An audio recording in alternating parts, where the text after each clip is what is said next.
So thank you. I'm Ervin Hegedüs. I'm a CRS developer, and I try to help to maintaining the mod security code as well. And in my company, I started to work a few mod security related applications. And let me show you something. This is a dashboard. There is no any kind of product, open source or commercial product, where we can check what happens on our servers. We use mod security 2 and libmod security 3 as well. And we explicitly want to know what happens on the servers. And this includes not only the disrupted rules, for example, if some transaction has blocked, and of course, a blocked transaction will appear in the audit log. But what happens if there is just a triggered rule which doesn't have any disrupted rule, but we want to know about? Or, for example, maybe you never see that, but in many thousands of logs, just find 2 lines with some error when the engine couldn't log the audit log.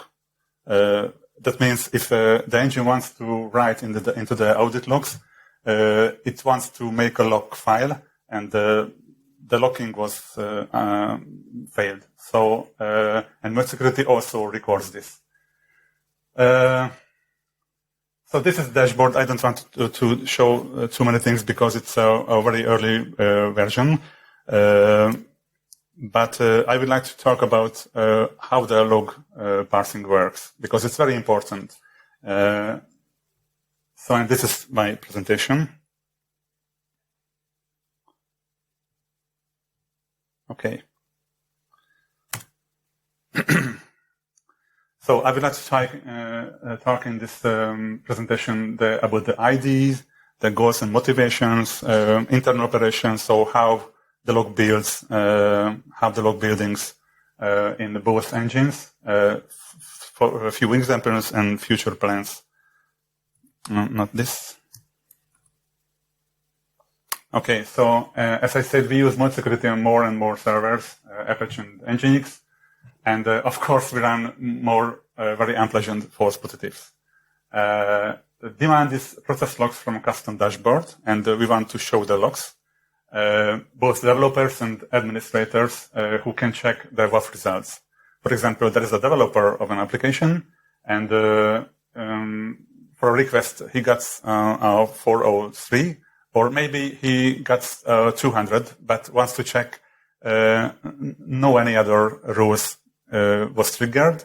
Then we want to make a tool into this hand to check these results.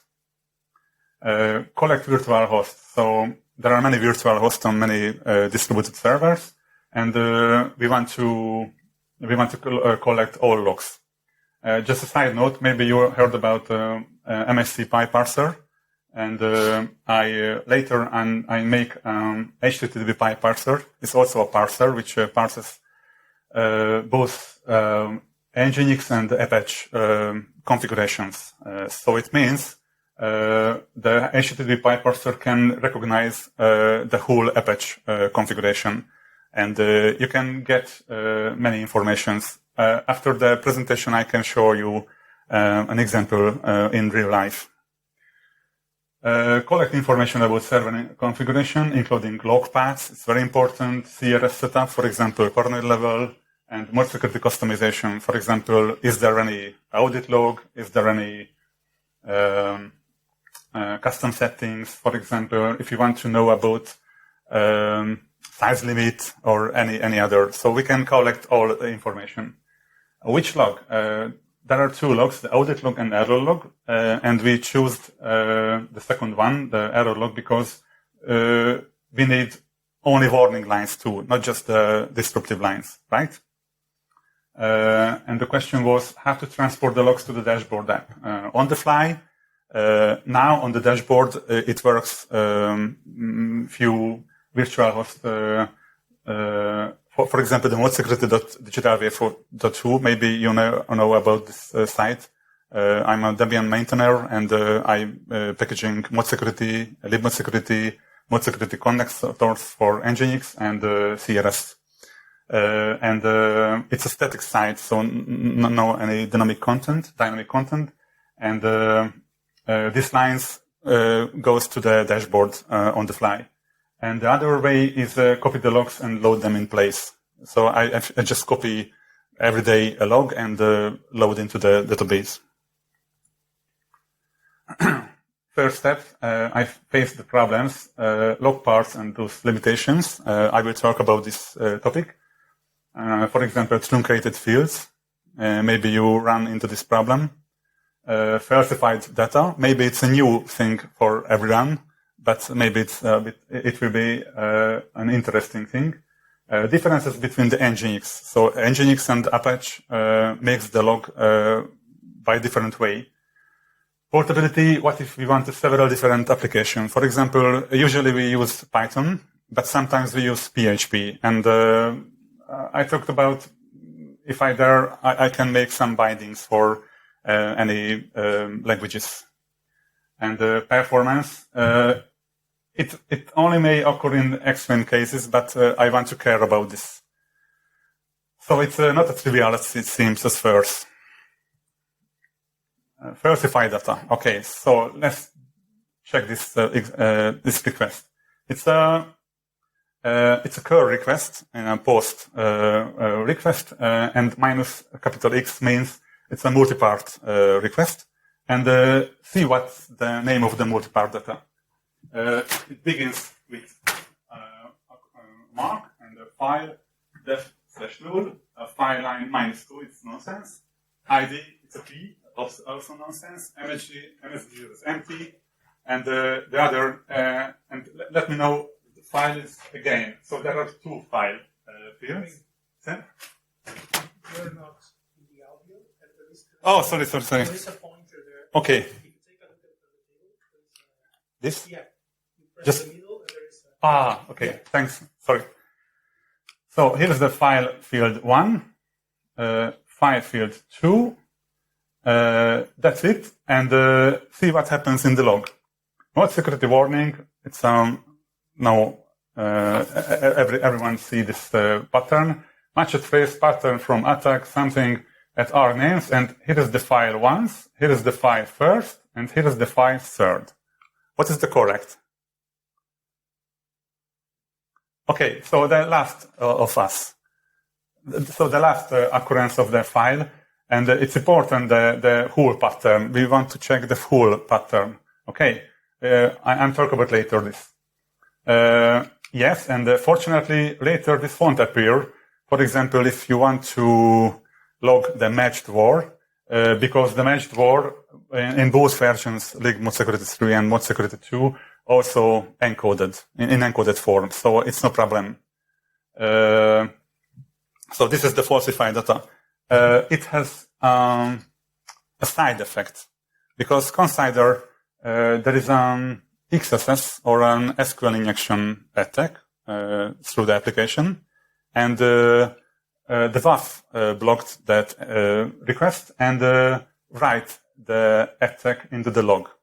What happens if your log parser or your log stash collects the data and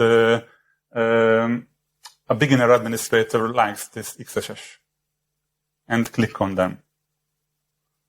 Okay. So goals and motivation, parse the lines of the log files into a structure, and the structure contains as much details as possible. And on the dashboard, help with row filtering and making exclusions later. And for example, add access to site developer. This is what I talked about. For example, if a developer works on a project and wants to see the log results. Okay, indicate if the line is wrong, for example, is truncated or missing some mandatory fields. Doing it as fast as possible, of course, and can be moved to other platforms, for example, from Python to PHP or any other. And with minimal dependency, it's just my ID, so I don't want to use any too much third-party libraries. So the project was libmst LogParser. It's available on GitHub. The license is AGPL, so maybe it's a bit weird, but we choose this one license. So it's written in C, so therefore we can use it C, C++, Go, or Rust application. And by default, it has Lua, PHP, Python, and Ruby languages as well. No other libraries needed. For example, no any kind of regex or glib or any others. I try to use standard string functions. For example, str, or because the compiler can optimize these functions. There is only one main function. This is the parse. It expects a line string, length of the string, type of the line, which could be actually Apache or Nginx, and an MPA structure. This is necessary only in C. Bindings, using of bindings are more easier. It needs only the line and the type of the line, and the functions fills the MP structure. Bindings return the structure. I will show an example later. And there is a helper function, read MSC log error. This is because the C is not easy to handle the arrays. So this function is helps to the bindings or in C application. Okay, it was input. So first, I had to understand how the log's building. It's very important, and it's not easy as well. So logs are written through the web server. It means the application, the engine, for example, the module, the mode security module in case of Apache, builds a log, and the log has written through the core Apache, not the module. The length of the log is limited, almost in all cases, and the code writer decided which parts could be truncated. So this is the core parts in case of Apache and Nginx too. So it starts always with a date. A security 2 is new in mode security. Maybe you saw the commit in the last version of mode security 2. It's a PID and TID, client first and client second. The client first is part of the core log. With the second client, the mode security part starts with this. In case of Nginx, with the bold text, it's core part of the log, and it's finished with these fields without brackets and just a plain. Just a plain text. These parts are always present, so each line contains them and must contains these fields. And therefore, these are not truncated ever. And generated by the core logger, yes, and the rest generated by the module, the rest part. And here is the rest part, for example, in the Apache. As I said, the second client is the first field. It's never truncated. Mode security warning, this is the message. Message can be truncated. Here is the part with red is the message part without string warning. So the warning is not a strict part of the message. And the other part is can be maximum length of 252 bytes. And if it's more, the length is more than this, then the module will truncate the text at 252 bytes and append a space and 3 dots. The part with the black is metadata. This is the file, line, ID, MSG, version, tag, and others. We will talk about later. And the brown, which is green here, maybe, appended and the edit process, and this can be truncated ever.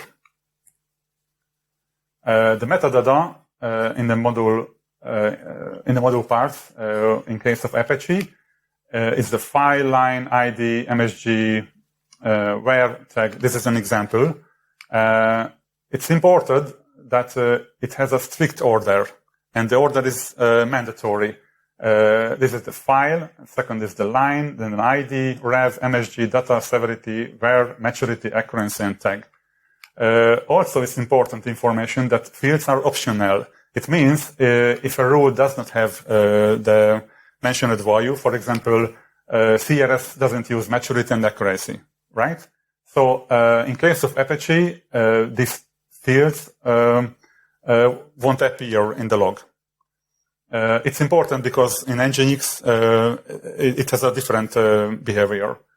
So the data value can be also maximum length of 512. If it's longer, then it's truncated and appended the ... and the closing bracket tail. And the tag can be there many times, as you know. And finally, in case of the Apache log, this is the tail part. It's a three field, the host name, URI, and unique ID. And they can also can't be truncated. So if a transaction finished, the module concatenate these parts into the log. So coarse parts come from the server, the first fields. Leading text, client ABC, most security always present. Added the message, which is truncated, which can be truncated. Added the metadata, maximum length of leading text, message, and metadata can be up to 1024 bytes. It's also a limitation, right? And this is the reason why you see a truncated fields like this. So opening bracket and a V. Opening bracket, tag, lang, and that's the end. Okay, let's see what happens in Nginx. The red text is the message here with a very strict content. See later. The part with black is the metadata. It's very similar, like in the case of Apache. And the part with brown also append at the end of the process, and it's very similar like Apache. The metadata also have a strict order, file, line, ID, etc. Fields are not optional. It means if a rule doesn't have the mentioned version, for example, maturity, then the default value will be 0. So it's, I think, a bit falsified because I didn't put the value of the rule, the maturity, with 0, but the module will append this value. So I think it's not so correct, and you can't decide it's a valid value or just a default value. That way you can be max length of 200 bytes. If it's longer, then it's truncated and appended, the n characters omitted. This is the default text. So I think it's more correct than just truncated the field, because you can be sure that this value is truncated. So there is a more important information about the truncate event.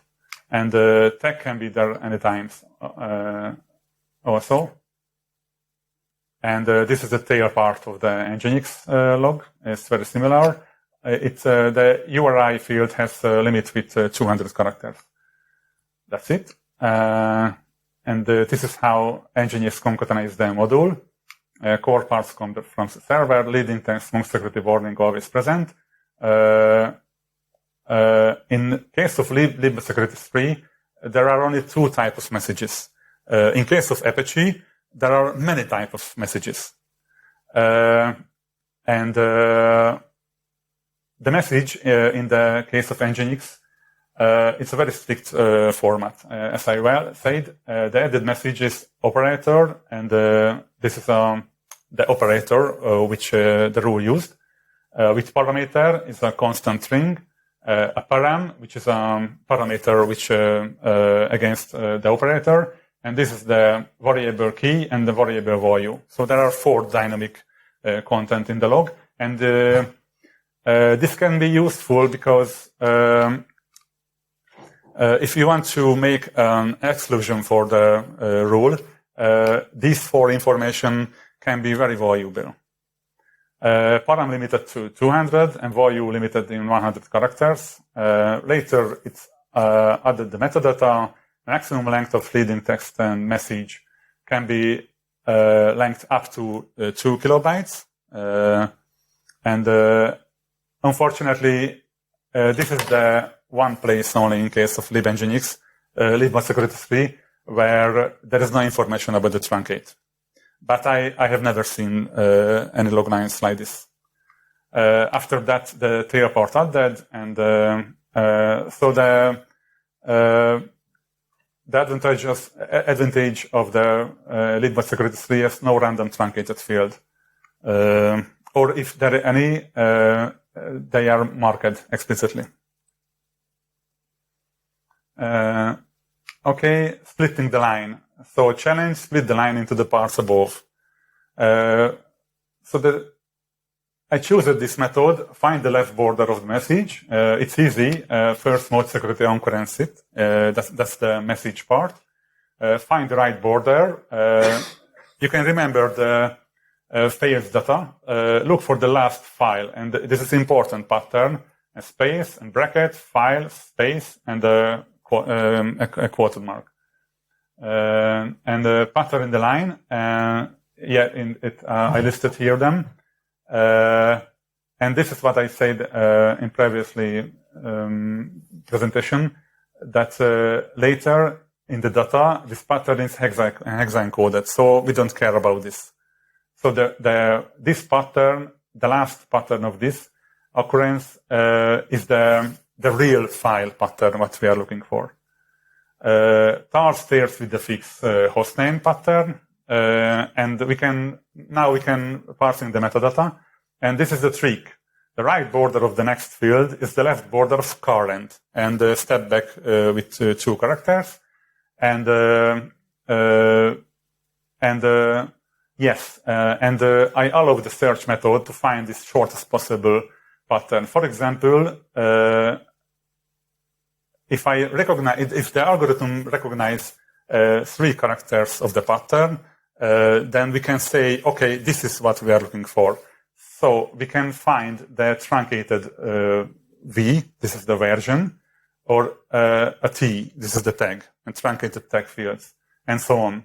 And due to the strict order, they exclude each other from occurring.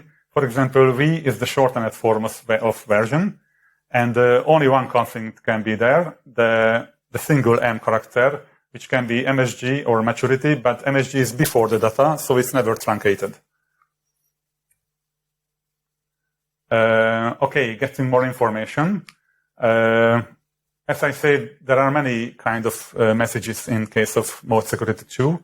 For example, mode security warning, mode security access denied, mode security rule error. Maybe you have seen this before many times. For example, PCRL limit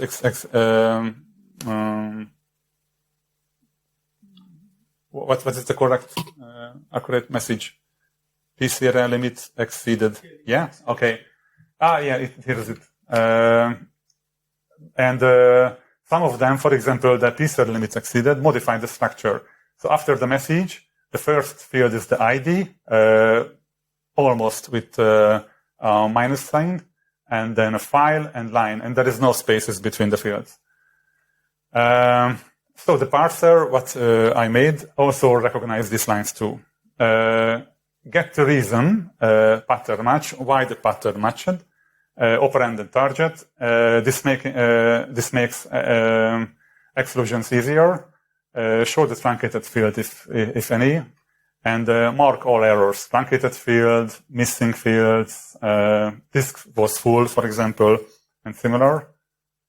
And here is the example. Only this 1, 2, 3, 4, 6 lines, and just passed an argument the whole log, and it will be produces a usable and a very visible structure. So this is the structure, what I get after the parser parses the line. This is the length of line. How long is the line? Is this the mode security line or not? It's 1 or 0. It's broken. Now it's 0 because it's not broken. The parser gives back the date in ISO format and date in epoch format. Also, it has a client. It's the mode security client field in case of Apache. And in case of Nginx, it's the tail part of the log. A mode security message. This is the whole message field. The message length. How long is the message? If there is a denied, for example, access denied, the message will be here. The reason I just cut this substring, the operator G in matched 5. Operator and operand will be filled only in case of Nginx. This is the target name, the TX inbound anomaly score. Target value, there is no any information about in case of Apache. The rule error only if any kind of, for example, what I said in previously, the PCR limit execution. This is the file and line, ID, rev, it's empty, MSG, data, version, and so on. These are the tags. If tags can be any time. The host name, URI, unique ID, and if there are any errors, you can see the errors. It's an own custom error messages and the positions in pairs. So how the error starts and how the error ends. And some future plans, adding more pattern recognition from the message. If you want to describe the reasons, for example, getting more details, distinguish between asset and empty values. I'm not sure we can do this, but would be fine. And maybe more bindings, for example, Perl. And that's it.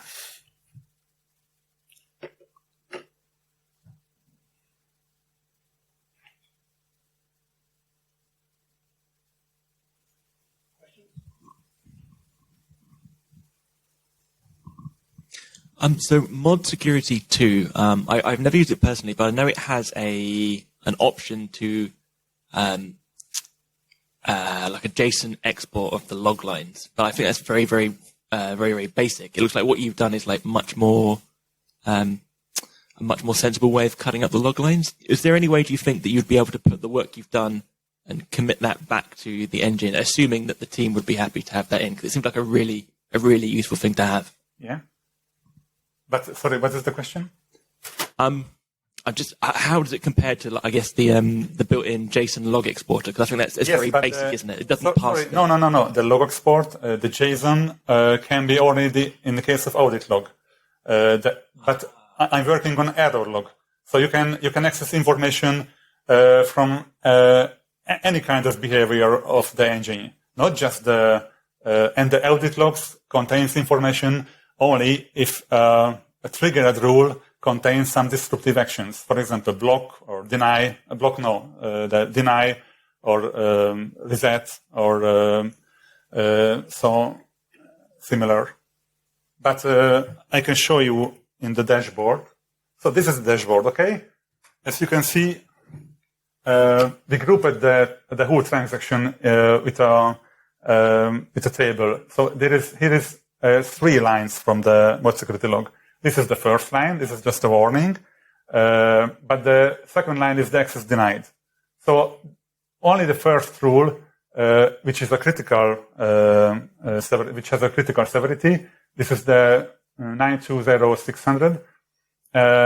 It was enough to deny the whole request. And the 980 is in class 5, so it's later. But what if I'm looking. So you can see here these log lines. You can't access these log lines through the audit logs, right? But we want to show these two, not just the audit logs, right?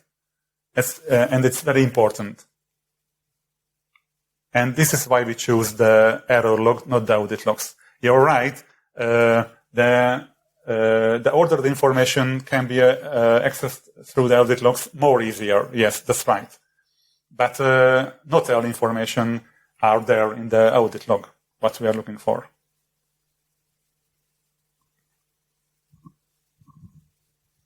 Yeah. In my experience also, there is a difference between audit log and error log, is that you might have sensible information in the audit logs, which is something that you don't want to show to clients or similar. Yeah.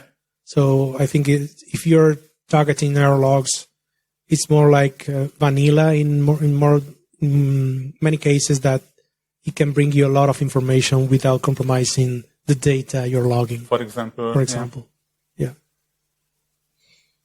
But if you want to use the audit logs only for the dashboard, you can strip the unnecessary or unwanted information, so it's no problem. But the question is, what do you want to show to the users? For example,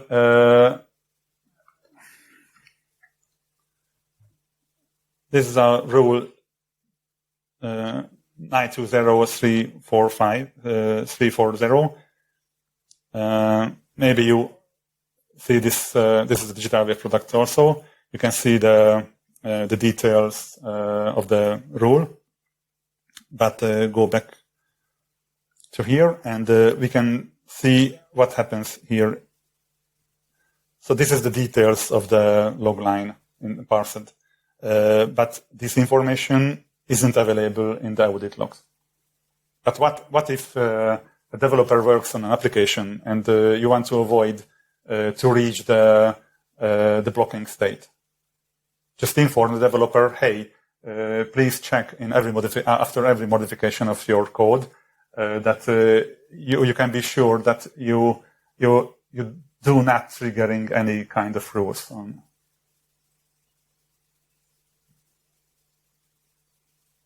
Yeah.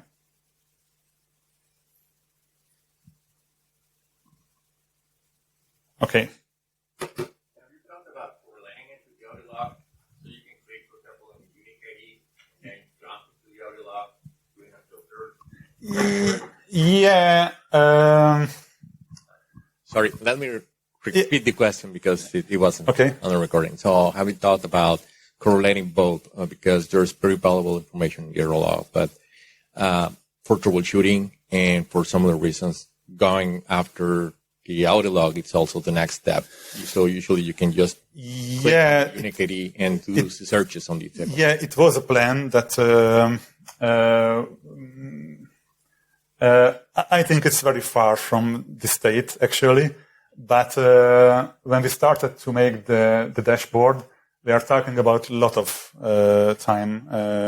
How should we process the logs?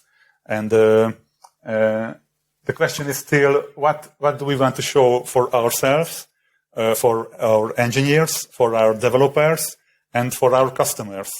For example, we're providing some VPSs for several customers, and they have own developers, and we just want to show the minimal necessary information about.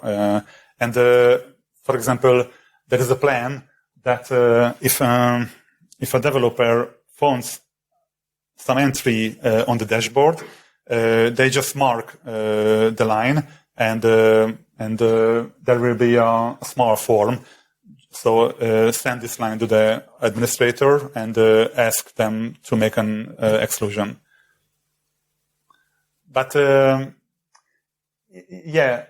feature request is legal. We don't know how do we came from.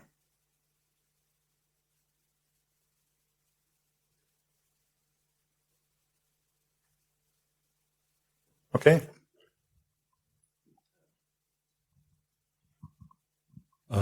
You showed the mechanism to display that logs are truncated. Have you thought about recompiling mod security with larger log size? I think there is an important reason why the logs are truncated and why the fields are truncated. I'm not sure about the truncated fields are important. Maybe it's important. The other thing is it recorded now? Okay. No.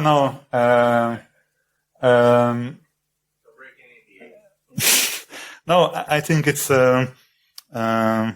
I usually send a pull request to the mod security repository, and sometimes I discuss with the developers in private or on GitHub. But it's very hard to make a request that they allowed. So it's I don't know why the discussion is sometimes it's very heavy. So I'm not sure we can make a pull request to here is this one. Do not truncate the fields. So, and I'm not an Apache contributor and developer, so maybe Apache also has some limit. I don't know. I have no idea. Or maybe Nginx also have some limits. I also don't know, and I didn't check. I have to tell you.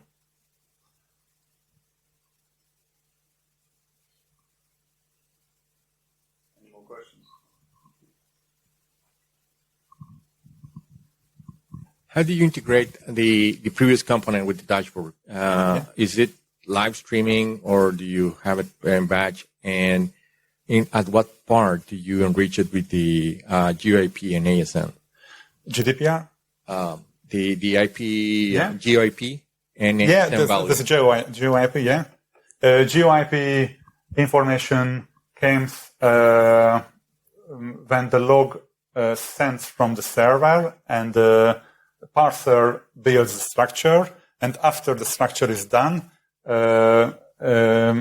it has so this is the application, the MSC dashboard. It's a Python application.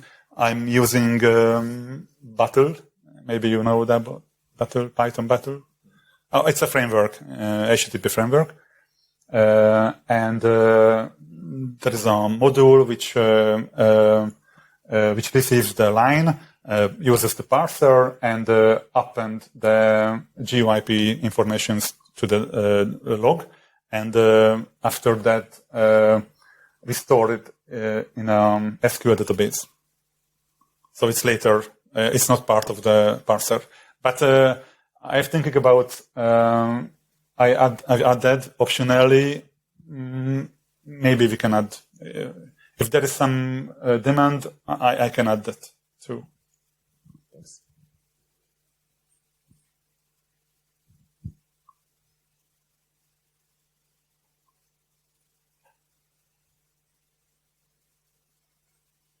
Okay. Guys, got an extra 20 minutes to the next talk, so we can start the next one early, or how would you go? I think we start the next one early, and the switch is the one. Sure. Because it's going to be lengthy, and I expect a lot of questions. All right, brilliant, cool. Okay, thank you. Thanks.